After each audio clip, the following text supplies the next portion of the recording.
All right, before we get started on this episode of the Pressbox Podcast, we want to take a quick moment to tell you about the World Adventure Series. This is a new children's book series featuring characters of different nationalities from around the world.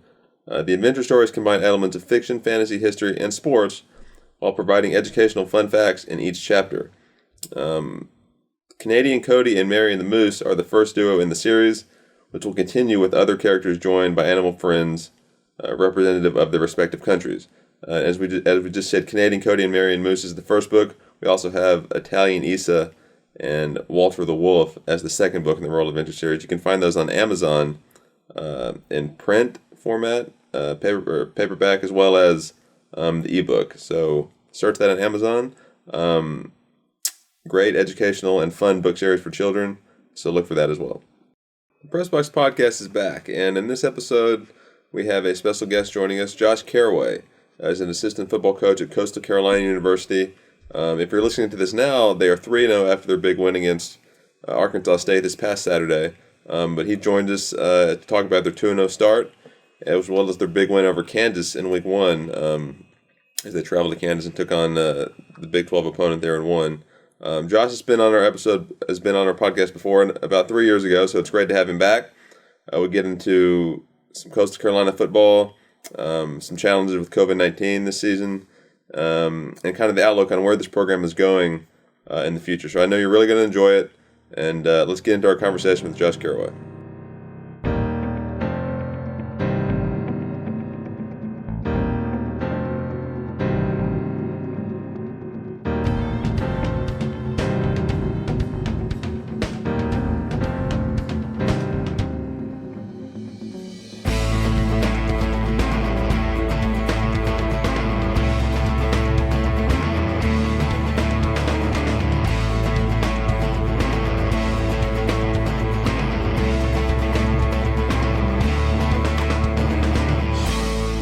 Okay, welcome back to the Pressbox Podcast. I'm your co-host, Ralph Miranda. I'm joined by my co-host, Joseph Miranda, and we have a special guest for you today on the Pressbox Podcast. He's one of our favorite guests and favorite people from our hometown here in Maryville, Tennessee. We had him on, I guess it was about a couple years ago, maybe 2.5 years ago, but Josh Caraway. Josh is an assistant football coach at Coastal Carolina University. He works with the running backs and the special teams. And Josh, it's great to have you back on the show. Hey, Ralph, great to be here. Joseph, thanks for having me on, guys. Yeah, it's been way too long, so I'm really glad to be able to talk to you guys, man. We don't get to see you very much. Obviously, when you're home for the holidays or when you have your dead periods, whenever that is with the coaching staff, we're always glad to see you. But the first thing we got to ask you is, what's up with the full facial beard? I mean, it's almost like we can't recognize you anymore. You and everyone else, man. I'm telling you, I get texts from folks back home from different coaching jobs I've had asking me about it. It wasn't intentional. Originally, we went into quarantine about March, and when you're not showing up to the office, you don't shave for maybe a week or two. Right. My facial hair grows a little bit more quickly than other people, and we went through 1 month, and it was still there, and then 2 months, and we're still quarantined, and then about the summertime, I'd already gotten some sun. I lived at the beach, and if I had shaved then my face would look like a complete puzzle piece as far as this part's tan, this part's not. So I just decided to continue it, and now the season started, and the guys are all about it, and now it's like I can't shave until the end of the season now. So I'll let Joseph jump in here a bit, but so there's definitely no truth to the rumor that you're in the witness protection program, right? Yes, that is accurate right there. Yes, sir. Okay. Yes, sir. All right. Yeah. So, I think we mentioned this earlier. We had you on once before. It's been about almost 3 years now, actually. So I think it was December of 2017. Now, remind us, how many years is this for you now with Coastal Carolina? This is my fourth season, Joseph. I got here in January of 2017, and that was the January that Coastal moved up from FCS to FBS. And I'm working on year 4. This is my fourth season. So I've been with Coastal the entire time that we've been FBS. Okay, excellent. So before we get started here and talk about some of the season, I just want to talk about you specifically. How has your role changed here? Now you said that you're in your fourth year, from year 1, 3 years ago when we talked to you, now to year 4, and along with that, kind of how's that transition been to being a full-time FBS school now? Man, it's been a whirlwind. It's been exciting. It's been a lot of fun. When I first got here, I was strictly special teams, which was what I was used to at my previous school out in Nebraska. Worked a lot with the special teams coordinator, which was the head coach also. So I felt like I was coming in with something I was very comfortable with. But played with you, Joseph. You know I'm an offensive guy, and was chomping at the bits to get back over with the offensive guys. And so was able to kind of increase my role to be able to work with the offense. I started working with the running backs and Coach Isaac in 2018. And so I've been working with him for the past 3 years and just learning the offense that Chadwell runs. And it's been really exciting. It's obviously different than what we grew up with at Maryville and different stuff like that. That's what the neat thing is about football, is that there's so many different ways to execute an offense. And so that's what's been neat for me from a learning perspective, is learning new offenses, new terminology. And just as the years have gone by here at Coastal, still been able to work with the special teams and to kind of have my hand in that, but also to be able to assist our offensive staff and our offensive coordinators. And Coach Chadwell is an offensive guy as well. So being able to learn a lot from them, man, I feel very blessed to be able to come here and to work with them and to learn from those guys. So Josh, obviously you spent a lot of time on the offense, and I don't know what your aspirations are as to whether you'd like to be a head coach someday or a coordinator or whatever, but do you feel like maybe at some point you'd like to get a little bit of time with the defensive side of the football? This is the interesting thing, is that when I went to Nebraska, I was at Midland University just right outside of Omaha. Right. I actually did flip sides, and I was on the defensive side of the ball, which that's what I tell so many young coaches. We've got student assistants here, young graduate assistants, guys that are just starting off. Maybe they just got done playing. They're 22, 23, 24. And so many times they want to see themselves as locked in, like I'm an offensive guy, right, or I'm a defensive guy.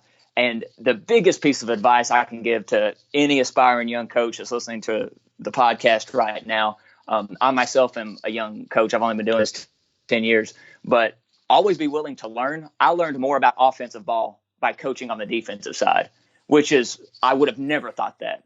Never thought that. But it really challenges you to see it from the other perspective. They're running this play because of this tendency that we do. So it really makes you think about, oh, well, what if we do it this way? And then you flip it back.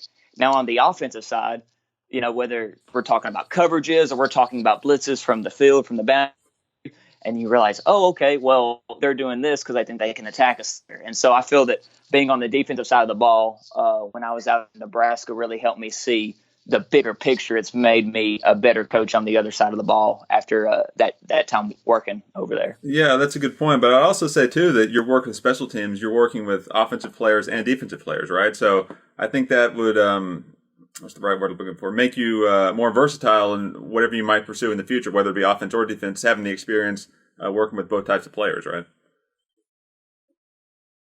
Yes, absolutely. And I was actually talking to my student assistant about this today.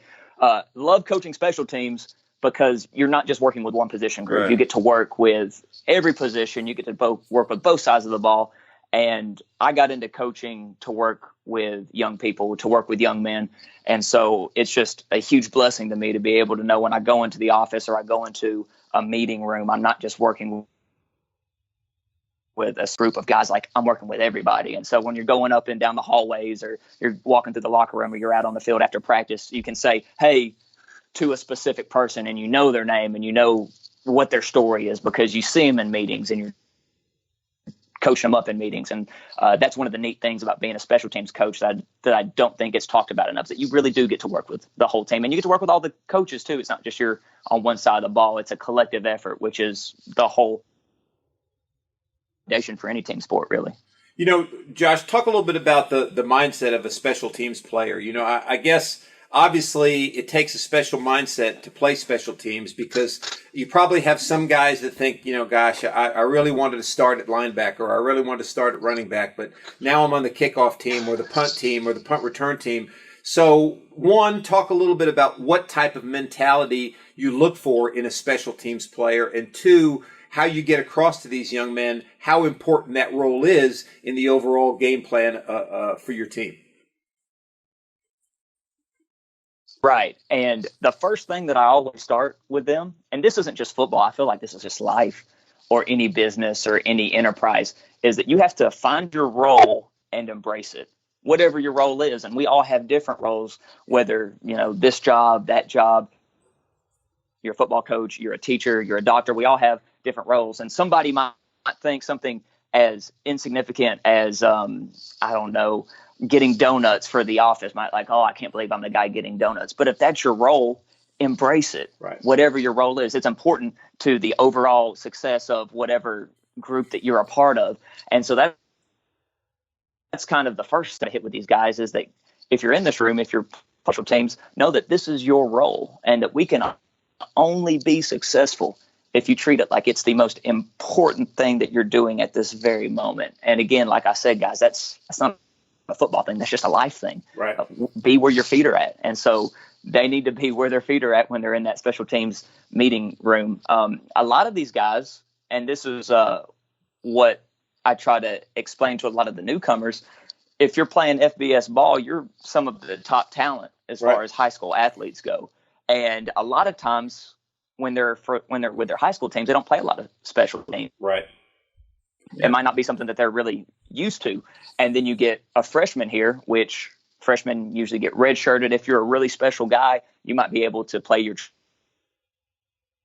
But even if that happens, a lot of times you're not the starter. You might be the spot player. Right. So where are you really going to make an impact? Where are you really going to find what your role is and embrace it? And a lot of times that is special teams. And that's what I tell the really young guys when they first get here. I say, guys, you want to get on the bus, you want to get on the plane, special teams is your ticket to get out on that field because they want to be out on that field. They came to college to get an education and to go play ball. So try to get them excited from that aspect that they can get on the field through that. And then the type of just mentality, the type of player that I'm looking for, just a really selfless guy. And this kind of goes to, any position like offensive line that doesn't get the recognition, or you think about it, no one ever knows the long snapper's name or whatever the case may be, but you have to be ready to sell out. You only get so many plays on special teams. I think over a course of one game, you're averaging for all 6 units, it's like 30 plays. Mm-hmm. 30 plays when the offense is out there for about 60, defense is out there for about 60. So you're only out there for a couple of snaps. Hopefully, if you're looking at kickoff return, you're hopefully only out there once. So what are you going to do with that one time that you're out there? And so it's all about getting a guy that's selfless, that it's not about me, it's about the team.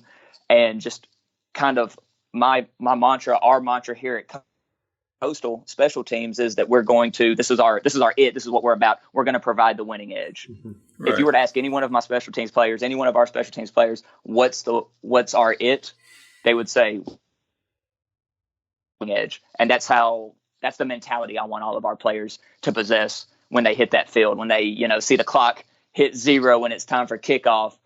Hey, we're going to provide the winning edge, whether that's housing a kick, whether that's blocking a punt, whether that's making a 53-yard winning field goal as time expires. Just you're going to be in very, very short, very few opportunities with special teams. You got to make them count like that. You're going to provide the winning edge. Yeah, definitely. And I'd say so far the message is working. You guys have started 2-0. So let's talk about these first 2 games a little bit here before we get into some of the obvious COVID-related challenges.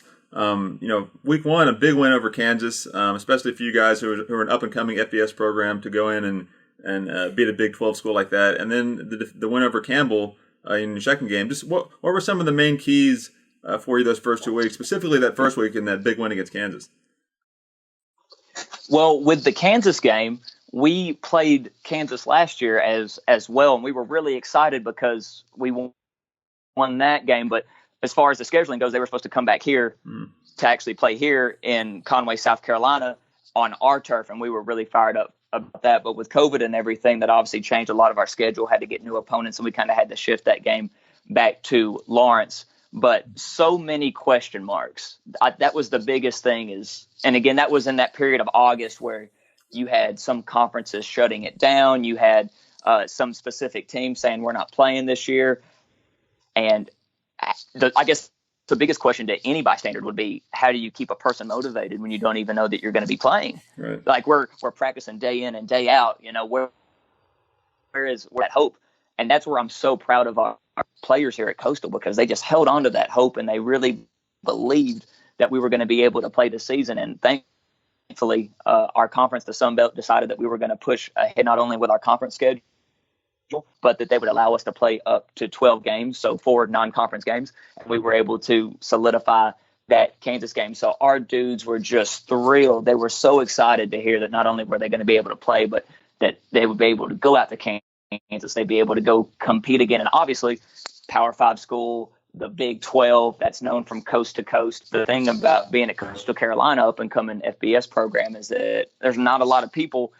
You get out of the Southeast and you don't hear a lot about it. So that was just, our guys were just stoked. They were thrilled to be able to go out there, and that was a great night for us. The previous year we won 12-7, but we went out there, I'm not sure of the margin of victory this past year, but we were able to go out there, really execute, really proud of the guys. We started our redshirt freshman quarterback, Grayson McCall, and a lot of questions about was he ready for that moment, and he really stood up to the challenge. And it wasn't just him, it was a whole host of teammates that stood there with him, and just really, really proud of them, really proud of our defensive guys. We've got a lot of really good seniors on defense that realized that we could do something special this year, and they all really stepped up for that Kansas game, guys.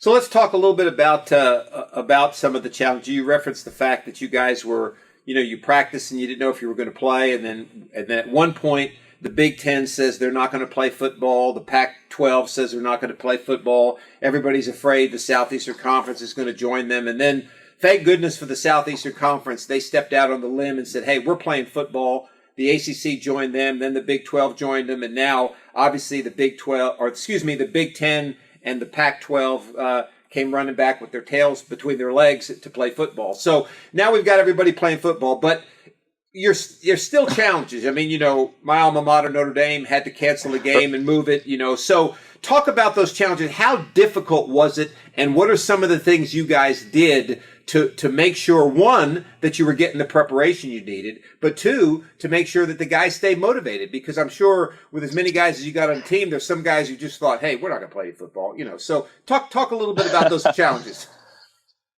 Man, guys, where do I start? Take your time. So the biggest thing was this past year we were one game short of going to a bowl game, and we looked back at our record, guys, and we had lost 5 games by 24 points or less. And so our whole mantra this offseason and really going through the season was 24. You've got wristbands that say 24 on them. And that is like, what are we going to do extra as Coastal Carolina football to make up those 24 points, to make sure that we're able to compete and go after those dreams and those goals that we've set for ourselves. So the first thing was that we actually had spring ball in February. Okay. That was before everybody else, which people kind of raised their eyebrow at the time. It's like, it's really early to have spring ball. But then we looked like we knew what we were doing, right? Because COVID happened. Everybody shut it down. We were only one of 2 programs in the entire nation to be able to get all 15 of their spring practices in. So we benefited greatly from that. But that's when the 4-month quarantine started. And from coaches to teachers to everybody else, it was just a huge challenge for us to be able to go about our everyday business when you're not connected with people. We did everything on Zoom. Coaches met via Zoom. We were talking about game plans for our opponents that we were supposed to be playing. We did all of our game preps via Zoom. And for about a month, and we realized, guys, we're not going to be back in office with our guys anytime soon. That's when we started our meetings with the players via Zoom. We did special teams meetings. We installed all of our schemes and formations. Once the NCAA allowed our signees to enter into those, it was a great teaching moment, because we've got all of our new guys. Let's go over our installs. Let's go over what we do. So we were able to put that in early, about June, July, all of that stuff. And then we actually had position meetings, reinstalling the offense, reinstalling the defense. So we had tons of meeting time, and we even had our team meetings. We have this thing called LAF, Life After Football, where we try to teach our guys about life and about what it takes to be a man, that you're not going to football for your entire life, and what are you going to do once that's over with. So we had all of those meetings via Zoom, and you feel like you're doing as much as you can, but still there's that human connection part missing, right? And then of course as coaches working with, like, we're in a people business, and so just it was really, really difficult. But one of the biggest things that we try to teach our kids: adapt, adjust. You cannot control what's going to happen to you in life, but you can control what you're going to do after the fact. Right. And so we've been hit with this. It's just like a game. Something happens, a pick six, you put the ball on the ground, something happens that you're not expecting. What are you going to do after that? So our guys responded really well. They didn't have access to the workout facilities, to our gym, to our locker room. Our guys are doing wind sprints up hills in their neighborhoods. One of our players was deadlifting his couch sofa and sending videos to the strength coach. Just the ingenuity there. And then probably one of my favorite stories was that we've got a couple of guys that live in a big house not too far off from campus, and they literally ordered weights and put them in their driveway. So if you can imagine, it's all of our we've caught some press for this, but all of our guys with the mullets. If you can imagine a bunch of mullet college football players just out on their driveway doing deadlifts and power cleans, and then they would send videos to the coaches and to the strength to say, "Hey, coach, we're getting our work in and stuff." Again, totally different. They don't ever train you for this when you're wanting to be a teacher or a football coach. Right. But the guys adapted and they adjusted. Now, when we got back, it still wasn't normal, and it still isn't normal. When we started fall camp was because, like, fall camp, you are at the facility the whole day. Right. You don't, it's like full football. School hasn't started yet. And so we're used to having position meetings. We're used to having unit meetings. How we did it to work, because the biggest thing with COVID is not being in close proximity, social distancing, obviously. So we wanted to make sure that we could meet, but still have social distancing. So we continued to meet via Zoom, but we met underneath the stadium. We had facilities set up these tents for each position group. And so each position group had their specific tent underneath the stadium where everybody could be separated and have social distancing, and everyone wore their masks. And we still did Zoom meetings, but they were at least there at the facility to where the second meetings were done. They could go into the locker room, get changed, and then we could hit the practice field running. We did that for all the fall camp.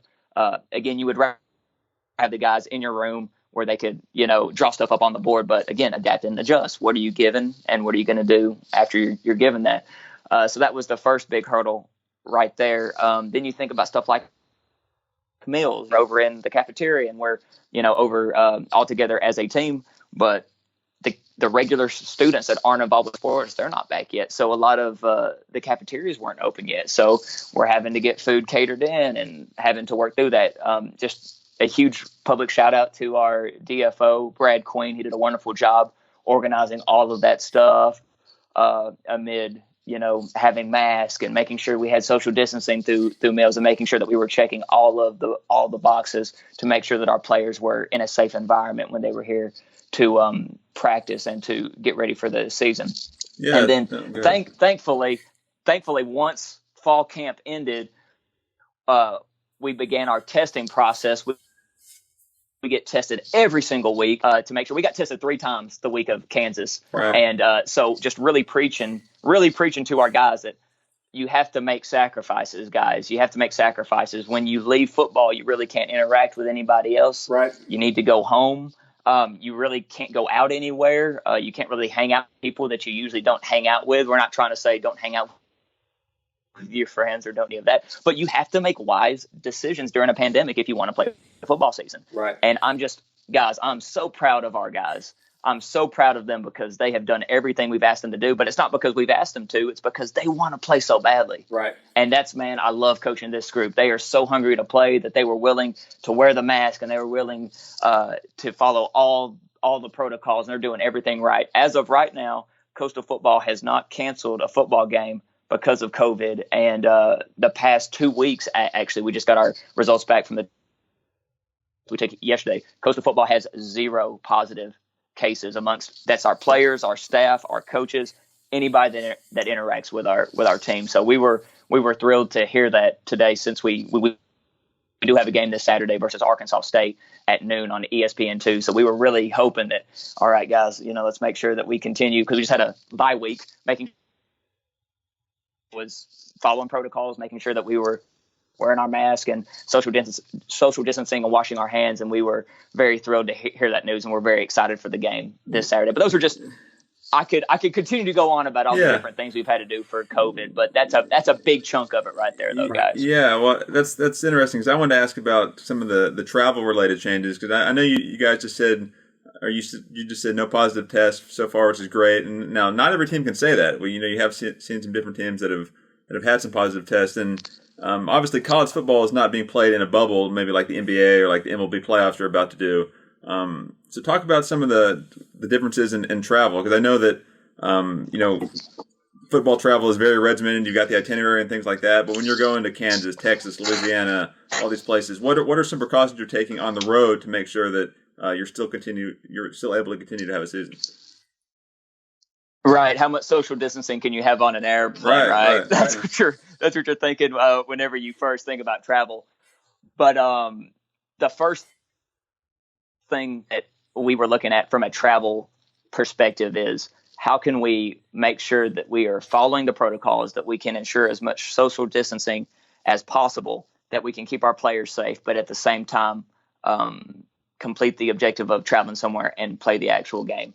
So at first, we actually thought, we had heard news that we were going to have to wear a mask, and then that we were going to wear a face shield whenever we were on the plane and going to somewhere else.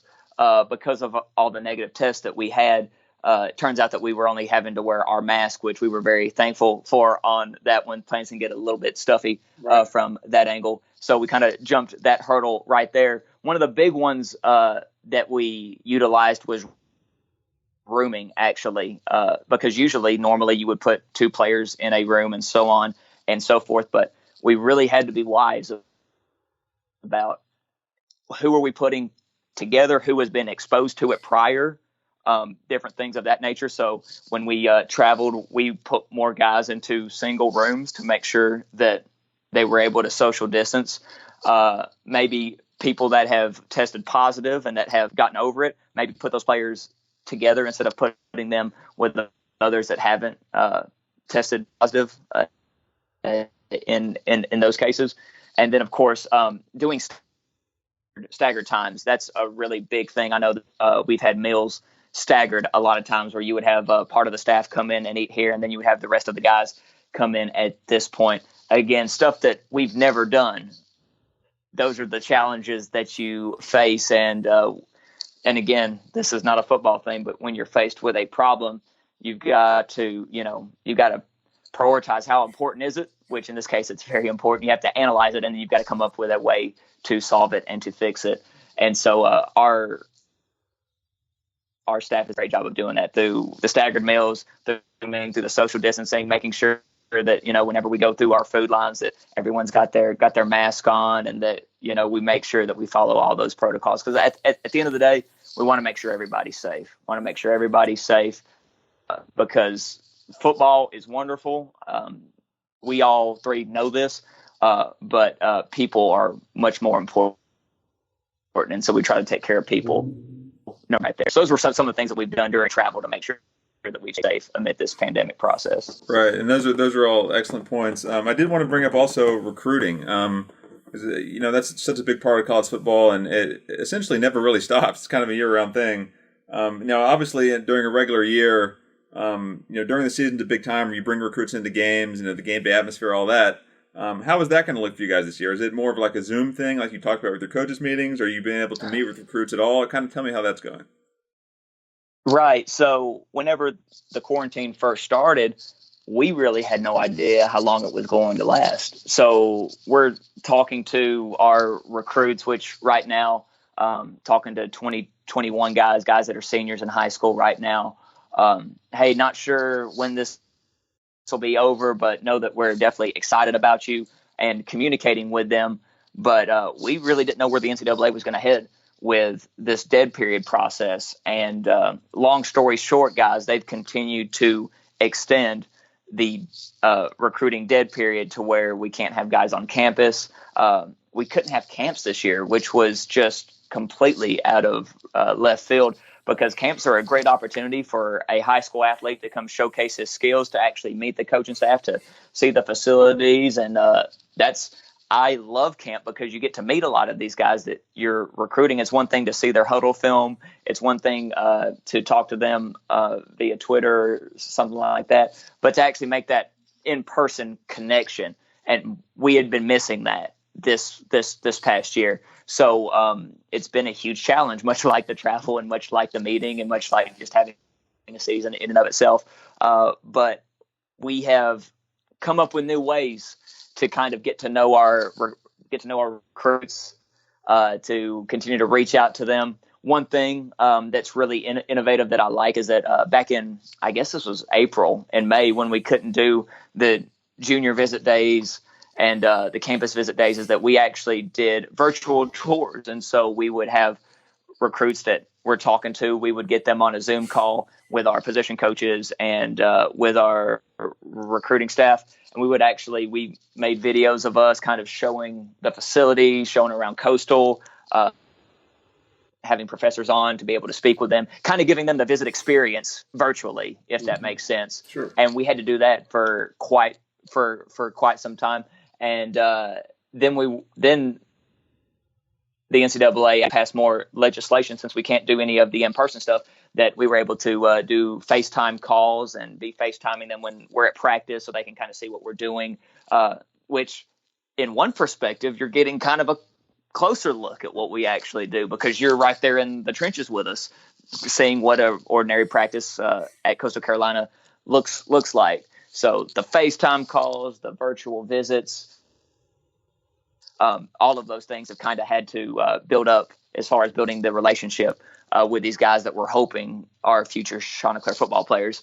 The only other thing that as far as recruiting goes, that is just kind of interesting, is I know a lot of high school programs in a lot of different states have actually decided not to play this year. Right. And so it saddens me a little bit, because there's a lot of high school athletes that are very, very talented that maybe needed this year to kind of showcase what their skills were to a college coach. And so we've kind of have to be cognizant of that. Joseph and I played together, and I know Joseph will tell you, I saw my most playing time as a senior. I spot played some as a junior, but it was my senior year where I really got to play a whole ton. And I'm thinking to a lot of these kids here that are in the class of 2021, and they're not getting that opportunity right now. So being able to find that game film, and I know some states are looking for that spring season, and so we'll be able to look at some film there. But just like us, the high school players and the high school staffs are having to overcome a lot of obstacles, just like really anybody in our country or in the whole world are having to overcome a lot of these obstacles. That is recruiting at a snapshot right there for the past couple of months. Yeah. I was going to touch on that. The fact that some high schools are not playing football, so that kind of puts a crimp in what you guys are doing from a recruiting standpoint. Talk to me a little bit about, I know this is something that you'll probably reflect on as the years go by or next year, but obviously you guys as a coaching staff, it's kind of like you're walking in a minefield. You're doing all these things right and you're doing the best you can, but you never know when that shoe's going to drop. And for example, my alma mater, Notre Dame, they had done such a good job. And then a couple weeks ago, they had, I think, 18 guys test positive, and they had to move their game with Wake Forest. Well, then come to find out, they did some research and found out that they had had a pregame meal before their South Florida game, and that was the first time they had ever eaten together in one area, and that's where it spread. So you never know if you're doing everything. So, is that a weird feeling? I mean, because obviously when you're coaching on a normal year, you're just going about your business and doing your thing. But now you just got to make sure that you got every I dotted and T crossed, and you never know if you're gonna get them all that way. Right, Ralph, you hit the nail on the head on that one. So specifically, I talked about the Kansas game a little bit. The Big 12 was making sure that we were tested 3 times before we played that game with them. Right. And I believe we tested on Monday, we tested on Wednesday, and we tested on Friday. It would have been one thing to test positive on Monday, right? Because you at least have Tuesday, Wednesday, Thursday to, if it's a player, to be able to get the next guy up and try to get him ready to go that Saturday. Just constantly walking on eggshells and trying not to worry yourself to death. But imagine that, you've got your start middle linebacker and you've practiced with him, all week, and he feels really confident, really ready to go. And then on Friday, you take that COVID test, the rapid response one, you get that back and he's positive. Right. All of a sudden it's like, wow. Okay. A guy that wasn't on the travel roster, but is now. Right. That's a huge hurdle that's literally all of us right now.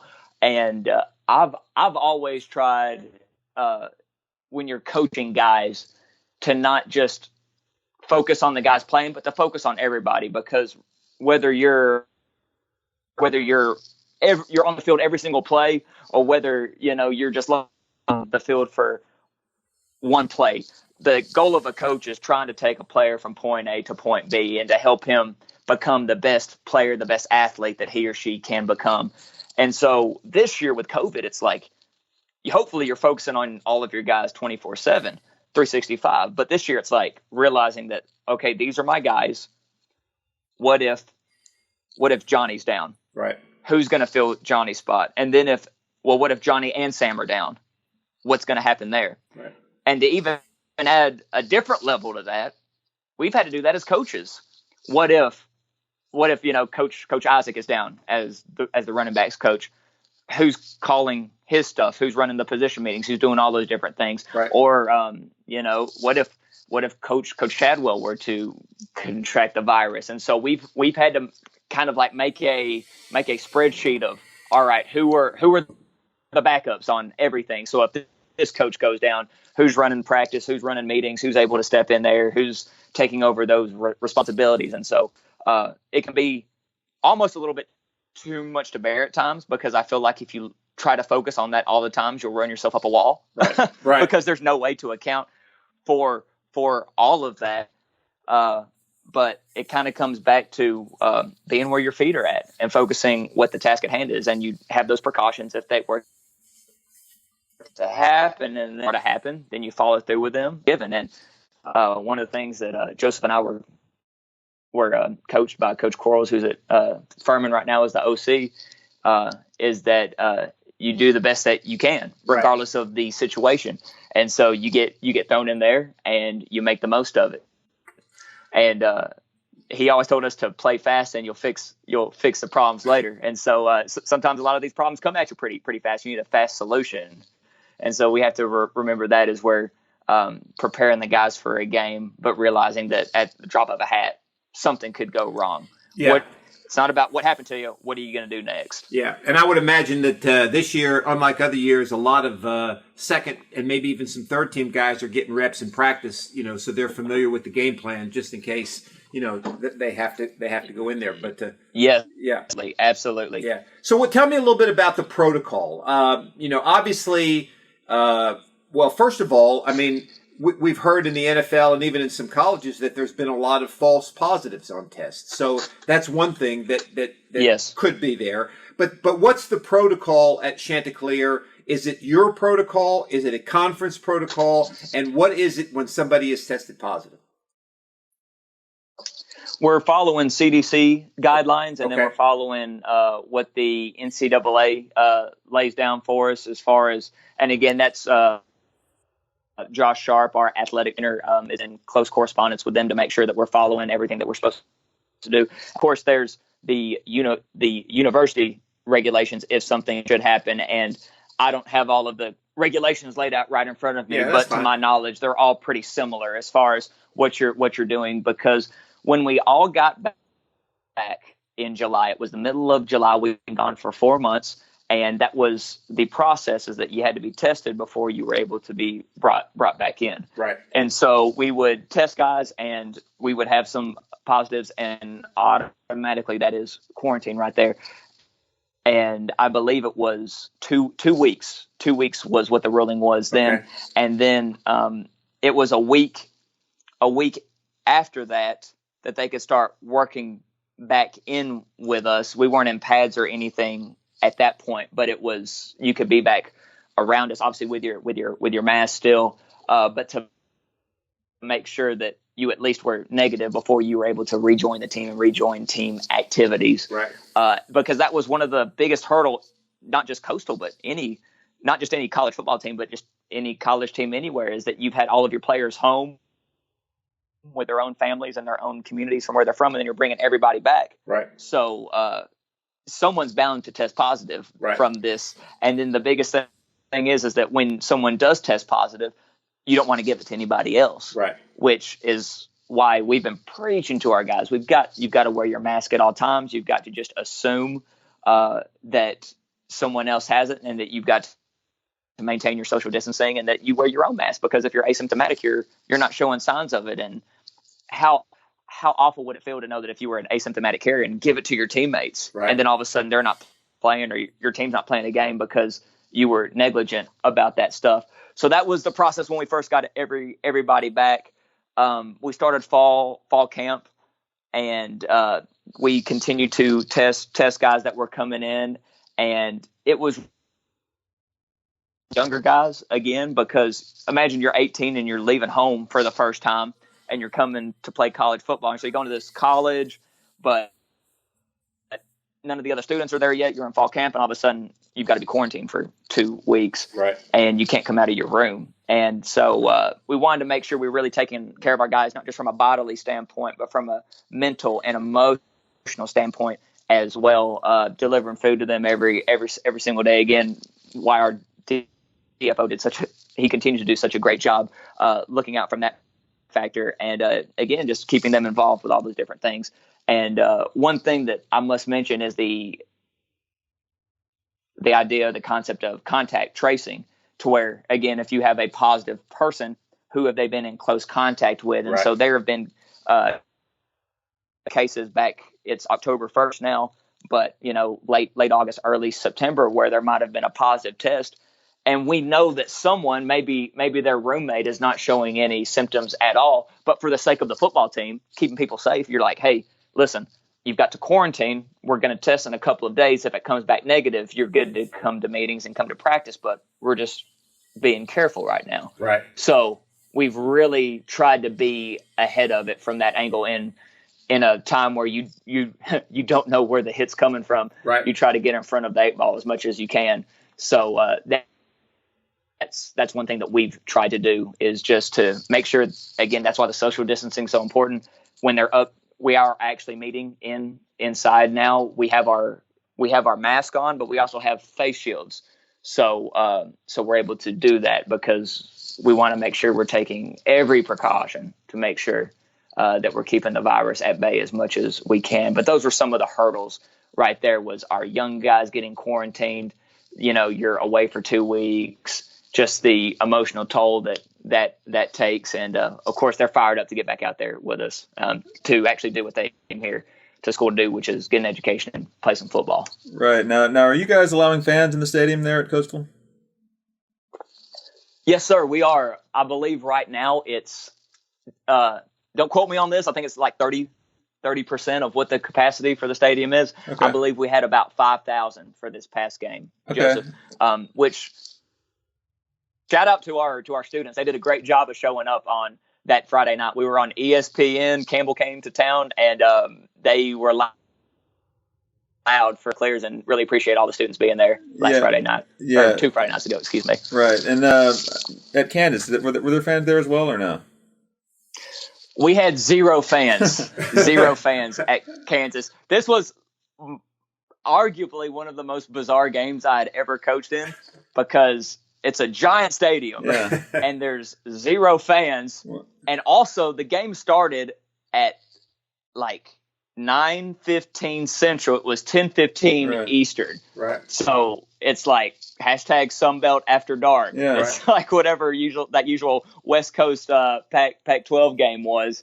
That that was us at the beginning of the season. So I'm in Lawrence, Kansas at 1 a.m. in an empty football stadium coaching a football game. It was very different, but that was definitely a good memory to have with the guys, though, for sure. Yeah, that's what I was going to ask. Is that obviously maybe more than any other sport, college football relies on that fan atmosphere.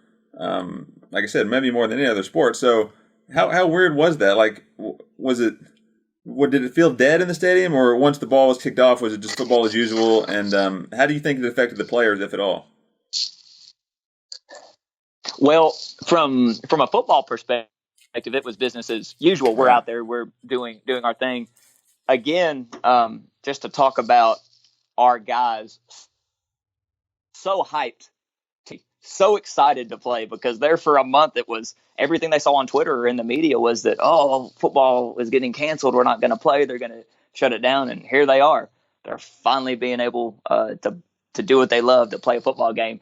And so there were 0 fans, but our dudes brought all of their own energy. They brought their own hype. There wasn't a single yelling fan, but they're fired up to go run down on kickoff and to go make a play.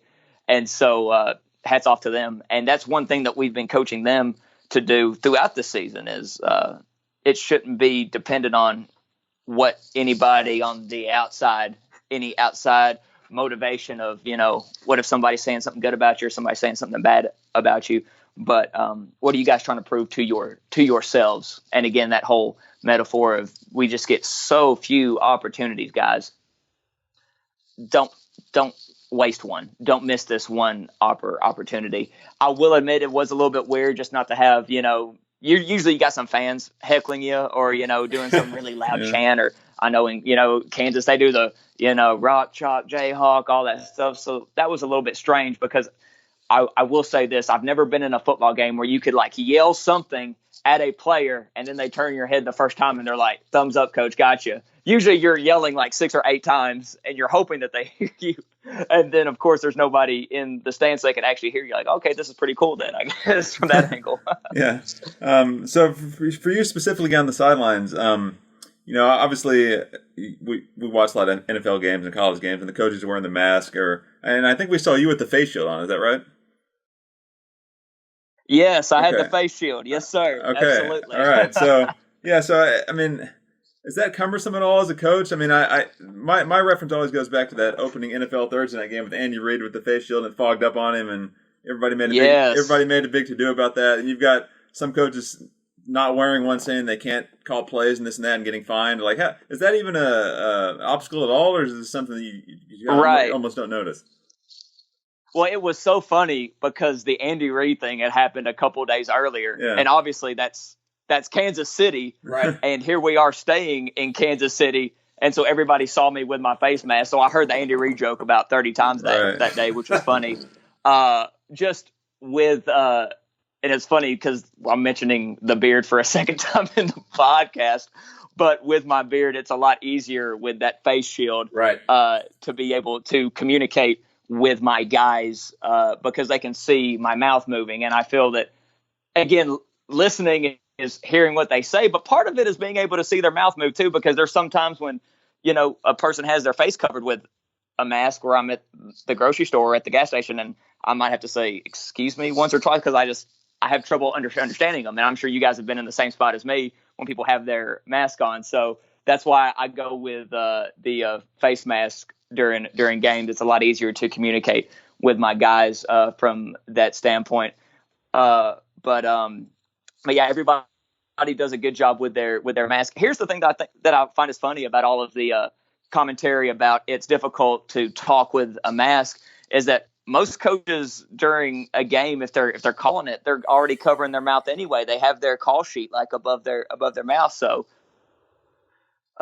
you're already covering your mouth from that angle. So what's the worst that a mask could do to you? Right.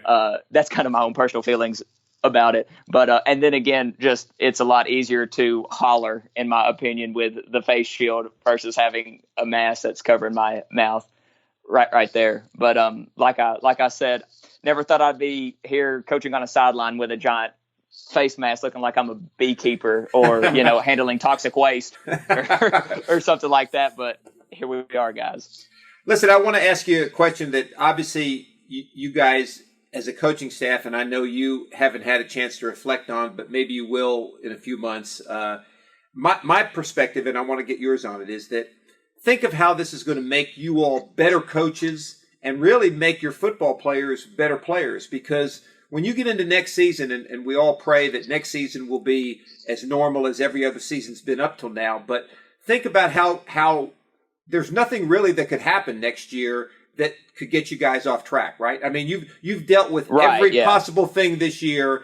I mean, injuries next year will be just, hey, next man up. You know, I mean, there's really nothing that could happen. So has it crept in your mind at all that, hey, we're going to come through this, guys, as better coaches and better players?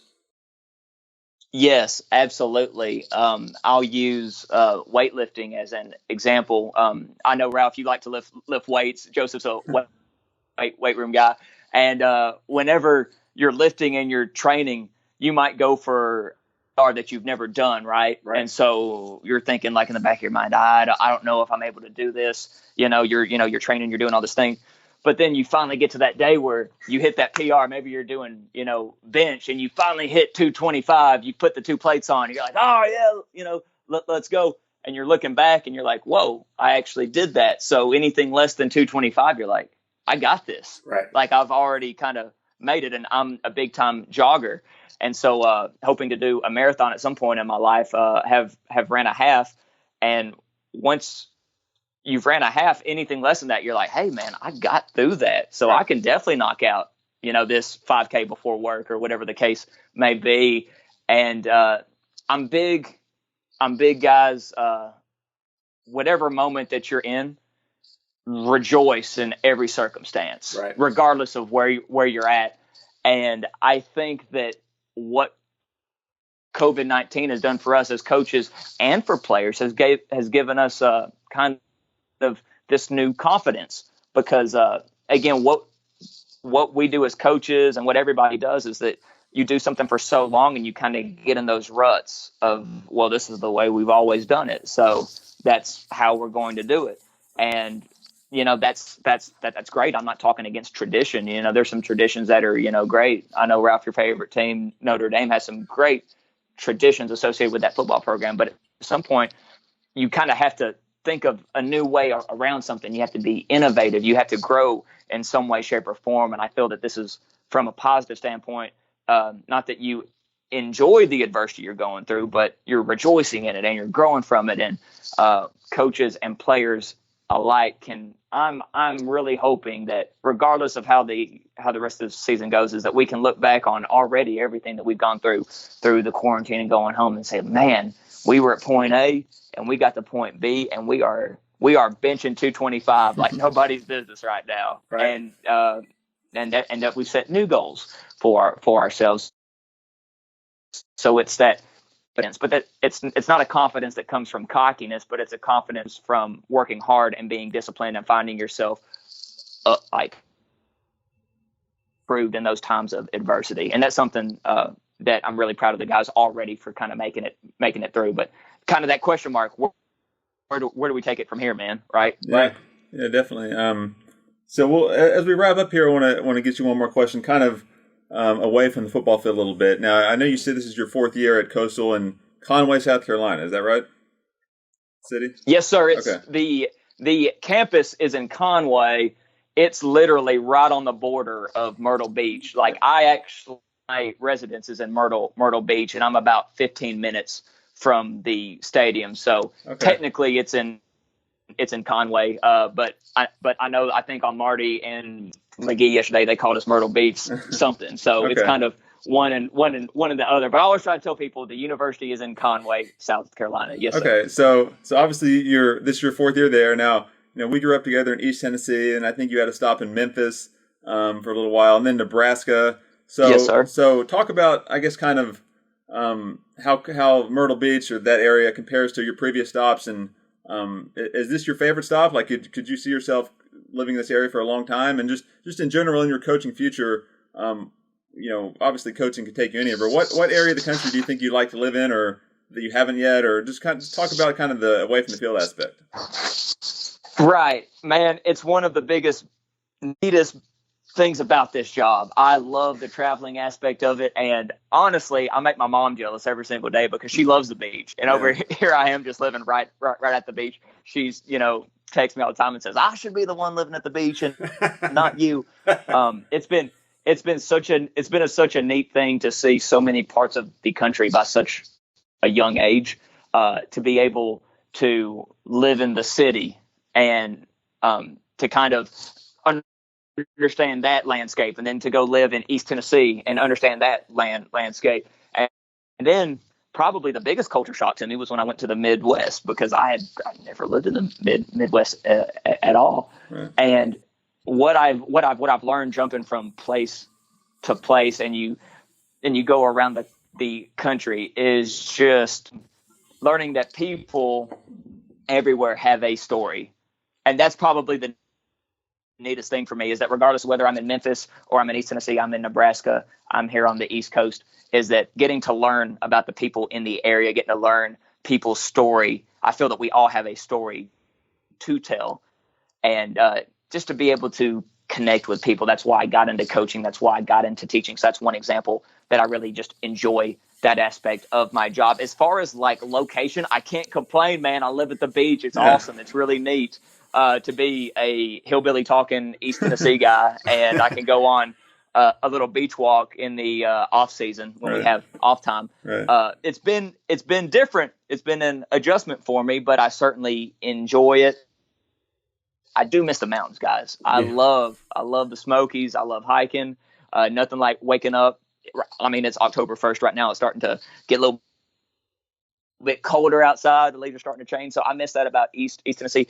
And listen, Nebraska's beautiful. Nebraska is so wonderful. And where I was living at, I was about 20 minutes outside of Omaha, which is a gigantic city. It's a really neat place. Great music scene. Really nice nightlife, restaurants. They've got the College World Series there. Really neat.